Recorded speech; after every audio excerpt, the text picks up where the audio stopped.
देवकी वसुदेव जी के मन में बार बार आता है, ये तो साक्षात नारायण है। हम जिसको इतना सा छोड़ के आए थे, अरे इनका चतुर्भुज रूप भी हमने देखा था, और अभी अभी चमत्कार भी आंखों के सामने देख ही लिया, कितने बड़े बड़े असुर और कैसे चुटकियों में समाप्त कर दिए।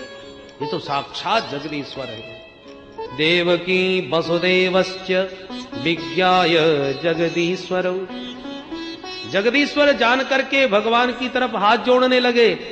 देवकी वसुदेव, भगवान को लगा ये तो सब गड़बड़ हो रहा है, माता पिता पुत्र को हाथ जोड़े, ये तो सारा रस भंग हो जाएगा। भगवान ने तुरंत माया फैलाई और मधुर मधुर वाणी के द्वारा माता पिता की इतनी महिमा गाई, इतनी प्रशंसा करी कि दोनों दंपतियों का वात्सल्य उमड़ पड़ा। भगवान कहते हैं, मां, जो बालक सामर्थ्यवान होकर के भी माता पिता की सेवा नहीं करता, वो श्वास लेता हुआ मुर्दे के समान होता है। मैं इतने वर्षों तक आपसे दूर रहा, अब तो मुझे अपनी सेवा का अवसर दीजिए। मातरम पितरम वृद्धम भार्याम साध्वीं सुतम शिशुम गुरु विप्रम प्रपन्नम च कल्पो बिभ्रस्वसंमृतः। अतः अपने चरणों की सेवा का सौभाग्य दें। अरे ये तो हमारा वही लाला है। सारी भगवत्ता भूलकर दोनों दंपतियों ने दोनों बालकों को हृदय से लगाकर प्रेमाश्रुओं में अभिषिक्त कर दिया। न किंचित ऊचतु राजन, कंठ इतना अवरुद्ध हो गया कि कुछ बोल ही नहीं पाए दोनों दंपति। भगवान ने तुरंत मथुरा नरेश महाराज उग्रसेन को घोषित कर दिया। उग्रसेन महाराज के बहुत बार मना करने पर भी जबरदस्ती राजा बनाया। भगवान कहते, नाना जी, हम यदुवंशी हैं, हम राजा नहीं बन सकते, क्योंकि हमारे पूर्वजों को शाप लगा हुआ है।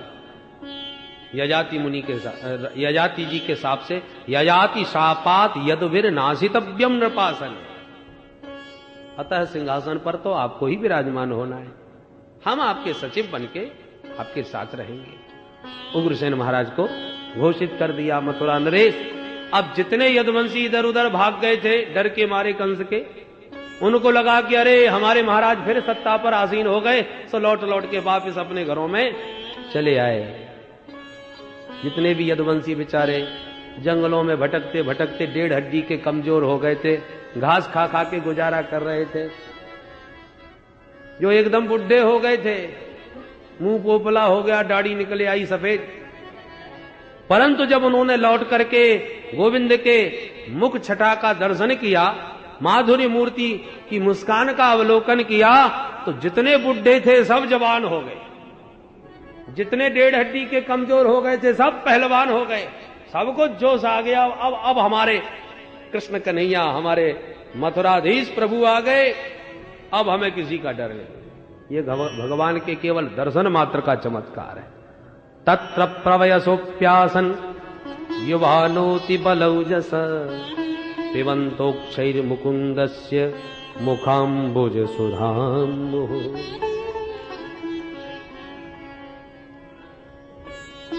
अब भगवान एकांत में नंद बाबा के पास आए और विविध प्रकार से वस्त्रालंकारों से समलंकृत करके बोले, बाबा अब आज्ञा मिल जाए तो कुछ दिन मथुरा में रह करके अपने जन्म देने वाले माता पिता की भी कुछ सेवा कर लूं और कुछ यदुवंशियों की सेवा करूं, क्योंकि कंस के मर जाने से अब कंस का जो ससुर है जरासंध, वो बदला लेने अवश्य आएगा, और ये मथुरावासी सब असुरक्षित हैं। आप आज्ञा करो तो कुछ दिन इनके बीच में रह करके इनको भी सुख प्रदान करने की चेष्टा करो। नंद बाबा गोविंद के भावों को जान गए। वसुदेव जी के पास आकर के सारे रहस्य को जानने के बाद दोनों बालकों को वसुदेव जी के हाथ सौंपकर शास्त्रकंठ ब्रजवासियों के साथ अपने वृंदावन धाम को प्रस्थान किए। पूर्यन अश्रुभिर नेत्रे सह गोपैर ब्रजम ययौ। जहां एक और नंद बाबा को गोविंद के वियोग का दुख संताप बना संतप्त कर रहा है, तहां दूसरी ओर देवकी वसुदेव उनसे मिल मिल करके निहाल हो रहे हैं। बारंबार देवकी मैया के तो आनंद का पारावार नहीं हो। वसुदेव जी ने सबसे पहले अपने कुल पुरोहित गर्गाचार्य जी को बुला के कहा, महाराज जल्दी से पहले यज्ञोपवीत करो, बच्चों का जनेऊ नहीं हुआ अभी तक, गायत्री मंत्र की दीक्षा। तो तुरंत गर्गात यद कुलाचार्यात गायत्रम व्रतमास्थित, गायत्री मंत्र की दीक्षा दिलाई, यज्ञोपवीत विधिवत दोनों भैयाओं का संपन्न गर्गाचार्य जी ने किया। और गर्गाचार्य जी बोले, वसुदेव बालक जब तक अशिक्षित हो, बालक यदि माता पिता के प्रेम के कारण अशिक्षित रह जाएं, ये माता पिता का सबसे बड़ा दोष है। माता शत्रु पिता दैरी ये न बालो न पाठित न शोभते सभा मध्य हंस मध्य बको यथा। इसलिए पहले इनकी शिक्षा का प्रबंध करो, पढ़ने भेजो गुरुकुल में। कहां आजकल कौन सा बढ़िया चल रहा है गुरुकुल? बोले बढ़िया बढ़िया गुरुकुल तो उज्जैन में है, मथुरा से दूर तो है, और सांदीपनि मुनि इस समय बड़े अद्भुत कुलपति हैं, बहुत अच्छा उनका गुरुकुल है। तुरंत रथ में बैठा के दोनों भैयाओं को विदा कर दिया। सांदीपनि मुनि के सानिध्य में रहकर प्रभु ने अल्पकाल में सारी विद्याओं को तुरंत प्राप्त कर लिया। अल्पकाल विद्या सब आई। वहीं पर गुरुकुल में भगवान ने सुदामा सखा को अभिन्न हृदय बनाया, जिसकी चर्चा कल आप सुनेंगे। जब विद्या में पारंगत होकर लौटने लगे तो गुरुदेव से प्रार्थना करी, गुरुदेव क्या गुरु दक्षिणा की सेवा करूं? गुरुदेव बोले, बेटा हमको कुछ नहीं चाहिए, तुम्हारी देने की कोई इच्छा है तो अपनी गुरु माता से पूछ लो। ब्राह्मण तो भोले भाले होते हैं, उन्हें ज्यादा मांगना नहीं आता, और पंडिताइन बहुत होशियार होती है, पूछ लो। गुरुदेव ने तो कुछ नहीं मांगा, पर भगवान गुरु माता के पास है, माता जी आप आज्ञा करें, क्या सेवा करूं? तो गुरु माता ने कहा, बेटा जब से तू आया था मैं अपने बच्चे को भूल गई थी। आपका बच्चा? हाँ बेटा, बहुत साल पहले समुद्र में डूब के समाप्त हो गया था, समुद्र की लहरों में समा गया था। अब भगवान जाने कहां गया, कैसा रहा, हमको कुछ नहीं मालूम, पर तेरे आने से मैं उसको भूल गई थी। अब तू जाएगा तो फिर वह याद आएगा। मेरी प्यारी वस्तु यदि मुझे देना चाहता है तो मुझे तो मेरा वही बेटा दे। जो आज्ञा माता, कह करके दाऊ भैया के साथ गोविंद चल पड़े समुद्र तट। समुद्र के सन्मुख आकर आदेश दिया, गुरुपुत्र प्रदीयताम, हे सागर हमें गुरुदेव का बेटा लाके दो। समुद्र प्रकट हो गया, हाथ जोड़ के बोला, सरकार मुझे इस बारे में कुछ नहीं मालूम, और एक दैत्य रहता है मेरे भीतर छुप के, उसने चुराया हो तुम नहीं मालूम। भगवान समुद्र में प्रविष्ट भय और शंख में छुपे हुए उस दैत्य का वध किया। पंचजन का वध हो गया, परंतु बालक नहीं मिला, पांचजन्य शंख मिल गया। भगवान उस पांचजन्य शंख को लेकर सीधे यमपुरी पहुंचे, और यमराज के दरवाजे इतने जोर से शंख बजाया कि यमराज घबरा गए, दौड़े दौड़े आए, प्रभु को बाहर आते दंडवत किया। लीला मनुष्य हे विष्णु हो युवयो हो करवाम किम, आप दोनों तो साक्षात नारायण हो, कहिए कहिए सरकार इस दास को कैसे याद किया और आपका यहां कैसे आगमन हुआ, क्या सेवा करो? भगवान बोले, गुरुपुत्र मिहानीतम निज कर्म निबंधनम आनयस्व महाराजन मच्छासन पुरस्कृत। अरे राजन, हमारे गुरुदेव का बेटा यहां हो तो पता लगाओ और हमारे सामने वापस लाओ। यमराज बोले, सरकार यहां जो भी आता है कर्मों में बंध करके आता है, यदि उसने ऐसा कुछ कर्म किया होगा तो कर्म बंधन में बंध के आया होगा, तो उसके कर्मों का क्या करूं? भगवान बोले, जब हमारी आज्ञा है तो सारे कर्म बंधन खोल दो। गुरुपुत्र मिहानीतम निज कर्म निबंधनम आनयस्व, हमारी आज्ञा है तुरंत लाओ। जब राष्ट्रपति का आदेश हो जाए तो फांसी से भी मुक्ति मिल जाए। भगवान की आज्ञा, सब कर्म बंधनों से खोलकर यमराज तुरंत हिसाब किताब सब लगा करके और गुरुपुत्र को ढूंढ करके यमलोक से वापस लाके भगवान के चरणों में समर्पित कर दिए। लीजिए सरकार, बही खाते इसके सब बंद कर दिए। भगवान प्रसन्न हो गए, यमराज को आशीष दिए। अब देखिए इतनी देर तक दोनों भैया दरवाजे पर खड़े रहे। यमराज ने ये नहीं कहा महाराज आप चल के अंदर ड्राइंग रूम में बैठिए, तब तक मैं पता लगा के आता हूं, थोड़ा समय तो लगेगा। क्योंकि यमराज जानते हैं कि यदि ये भीतर घुसे तो भीतर जो पापी भरे हैं इनके दर्शन मात्र से सब इनके घर पहुंच जाएंगे, मेरा तो सारा कारोबार ही ठप्प हो जाएगा। इसलिए भगवान को दरवाजे ही खड़ा रखा और बालक को ढूंढ करके यमराज ने बाहर ला करके ही प्रदान किया, प्रभु को प्रणाम करके विदा किया। भगवान ने ला करके गुरु माता को पुत्र भेंट किया। अब इतने वर्षों बाद किसी का पुत्र पुनर्प्राप्त हो जाए, क्या कहना महाराज उस माता पिता के आनंद का। अनंत अनंत आशीर्वाद दे करके भगवान को विदा किए। बोल भक्त वत्सल भगवान।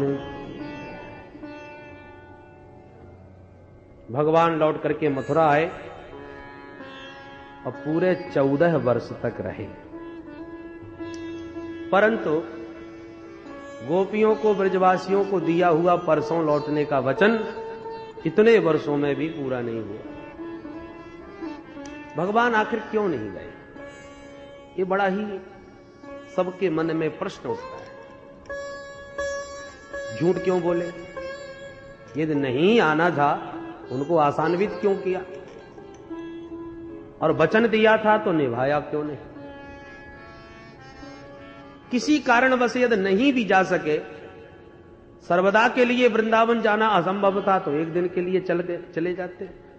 अरे एक दिन के लिए भी जाना संभव नहीं था तो एक दिन के लिए उन्हीं को बुलवा लेते, वरना गए न बुलवाए। यदि वृंदावन में रहना संभव नहीं था तो ब्रजवासियों को मथुरा में बुला लेते, मथुरा में निवास दे सकते थे, एक मोहल्ला ब्रजवासियों का बसा लेते, पर एकदम संबंध छोड़ दिया। ऐसा क्यों? बोलो जय श्री कृष्ण। देखिए प्रत्येक परिस्थिति की पूर्ण समीक्षा आज के परिवेश में करना तो बहुत कठिन होता है, पर फिर भी संतों ने इस पर विचार करके जो समाधान दिए वो आप श्रवण करें।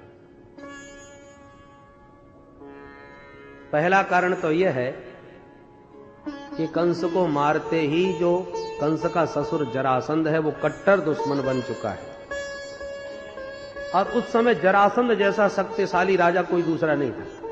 अपार सैन्य शक्ति थी जरासंध के पास, बहुत बड़ा बलिष्ठ राजा था। अब भगवान यदि ब्रजवासियों के साथ वापस वृंदावन में चले जाएं तो मथुरा का एक भी सदस्य जीवित नहीं बच सकता जरासंध के कोप से, सबको समाप्त कर देता, सारा यदुवंश समाप्त हो जाता। और तो फिर एक ही दिन के लिए जाकर के घूम के वापस आ जाते। अरे जैसे गुरुकुल पढ़ने गए तो कुछ समय तो लगा होगा, ऐसी कुछ दिनों के लिए वृंदावन में जाके जरा ब्रजवासियों को प्रसन्न करे आते। उसका कारण यह है कि प्रभु यदि वृंदावन में जाते आते रहे और ब्रजवासियों के प्रति अपना प्रेम दिखाते रहे, अब तक ब्रजवासियों का प्रेम गुप्त है। प्रभु के अतिरिक्त भगवान ने अपना प्रेम इतना गोपनीय रखा है कि मथुरा में भी किसी को नहीं मालूम कि गोविंद कितना प्रेम करते हैं ब्रजवासियों से। और यदि ये प्रेम उजागर हो गया, प्रकट हो गया और जरासंध के कान में पड़ गई ये बात, तो मथुरा का यदि कुछ नहीं बिगाड़ सका तो ब्रजवासियों को समाप्त कर देगा। क्योंकि शत्रु का लक्ष्य होता है किसी न किसी प्रकार से चोट पहुंचाना। मथुरा में तो मथुरावासी किले में सुरक्षित हैं, कुछ नहीं बिगाड़ पा रहा, तो यदि उसे यह पता चल जाए कि ब्रजवासी बहुत प्राण प्यारे हैं श्री कृष्ण के, तो ब्रजवासियों को, गायों को समाप्त कर देता। इसलिए भगवान उस प्रेम को उजागर करना नहीं चाहते। तो भैया फिर एक ब्रजवासियों को मथुरा ही बुलवा लेते, एक मोहल्ला उनका बसा लेते, वो भी सुरक्षित हो जाते। प्रभु को लगा यदि ब्रजवासियों को मैंने मथुरा बुलाया तो मथुरा का रस और ब्रज का रस भिन्न भिन्न है। मथुरावासियों ने हमेशा भगवान का ऐश्वर्य देखा, बड़े बड़े असुरों को मारते हुए देखा, मथुरा की गद्दी पर उग्रसेन को विराजमान करते हुए देखा। तो मथुरा में भगवान का जो भी दर्शन करते हैं वो ऐश्वर्य भाव से करते हैं, हमारे महाराज हैं, ये भाव है। और ब्रज में ऐसा कोई मानने वाला नहीं। ब्रजवासियों का माधुर्य भाव है, सख्य भाव है। वो भगवान को भगवान नहीं मानते, उनके ऐश्वर्य को स्वीकार नहीं करते। मैया को चाहे जितना विराट रूप दिखाया हो, पर मैया ने तो पकड़ के उखल में मार नहीं दिया। मैया के सामने वो ऐश्वर्य बह गया। जबकि देवकी मैया का ऐसा पुष्ट ऐश्वर्य नहीं, वो ऐसा वात्सल्य नहीं है। देवकी मैया ने लाला को हृदय से तो लगाया है, पर पहले तो वो भगवान ही मान बैठी, जैसे तैसे भगवत्ता को छुपाया। तो आज भी मैया लाला को अपना पुत्र मान तो लेती हैं, पर जैसा वात्सल्य पुत्र को देना चाहिए वैसा नहीं दे पाती, क्योंकि बहुत ऐश्वर्य देख लिया है।